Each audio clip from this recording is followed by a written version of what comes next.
സ്നാനവും ചെയ്തു നീയാകമിപ്പോളവും പാലിച്ചേനല്ലോ ഈ പാൽ വെണ്ണ ഞാൻ. ഇങ്ങനെയുള്ളെനിക്കേതുമേ താരാതി എങ്ങു നീ പോകുന്നതിന്നമ്മെ ചൊല്ലി. ഓമന പൈതൽ താനിങ്ങനെ ചൊല്ലിത്തൻ കോമള ചുണ്ടു തിളുത്തും നേരം പൊന്നിക്കൈ.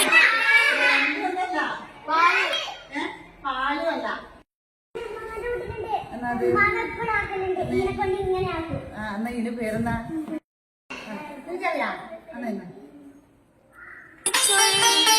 ഓമന പൈതൽ താനിങ്ങനെ ചൊല്ലിത്തൻ കോമള ചുണ്ടു തിളുത്തും നേരം ഉണ്ണിക്കൈ തന്നിനെ വച്ചു നിന്നീടിനാൻ വെണ്ണ താൻ കൊണ്ടുപോന്നമ്മയപ്പോൾ.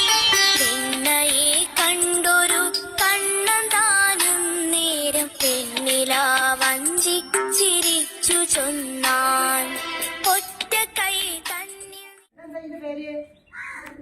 നമ്മുടെ സാധാരണ പോരുന്ന കയ്യിനാക്കാളും വ്യത്യസ്തമാണ് അല്ലേ? അത് വട്ടത്തിൽ ഇങ്ങനെ കടയാൻ പാകത്തിലാണ് ഉള്ളത്. നേരത്തെ ആരോ ചോദിച്ചു ടീച്ചറിൽ ഇട്ടിട്ടിപ്പോ കണ്ടാ അലിഞ്ഞു പോയിട്ടുണ്ടാ? അപ്പൊ വെണ്ണ വെള്ളത്തിൽ അലിയുന്ന സാധനമല്ലാന്ന് മനസ്സിലായില്ലേ? വെണ്ണ വച്ചിടിനാൽ മറ്റ കൈ കണ്ടിട്ടു കീഴുമല്ലോ. മൂത്തവൻ കയ്യിൽ നീ വെണ്ണ വച്ചിടുമ്പോൾ ആർത്തനായി നിന്നു ഞാൻ കീഴും പോലെ. അങ്ങനെ കേട്ടവൾ വെണ്ണയ്ക്കു പിന്നെയും അങ്ങോ തിരിഞ്ഞു നടന്ന നേരം കയ്യിലെ വെണ്ണയെ പയ്യവേ വായിലിട്ടയ്യോ എന്നീ.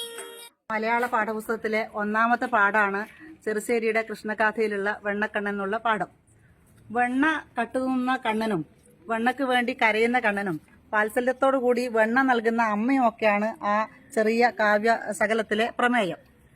പക്ഷെ നമ്മൾ ഓരോ കൊല്ലം കഴിയും തോറും ഈ വെണ്ണയും തൈര് കടയുന്നതൊക്കെ കണ്ടുവരുന്ന കുട്ടികൾ വളരെ അപൂർവമാണ്. ഇപ്പൊ ഈ വർഷത്തെ ക്ലാസ്സിൽ ഒറ്റ കുട്ടി പോലും വെണ്ണ കണ്ടിട്ടില്ല എന്നുള്ള ഒരു തിരിച്ചറിവിന്റെ വെളിച്ചത്തിലാണ് സ്കൂളിൽ തന്നെ കൊണ്ടുവന്ന് തൈര് കൊണ്ടുവന്ന് കടകോല് കൊണ്ടുവന്ന് വെണ്ണ കടഞ്ഞെടുത്ത് കുട്ടികളെ കാണിക്കാന്നുള്ള ഒരു ആശയം നമ്മൾ കൊണ്ടുവന്നത്. അപ്പോൾ സ്കൂളിലെ എല്ലാവരും ഇതുമായിട്ട് സഹകരിച്ചു.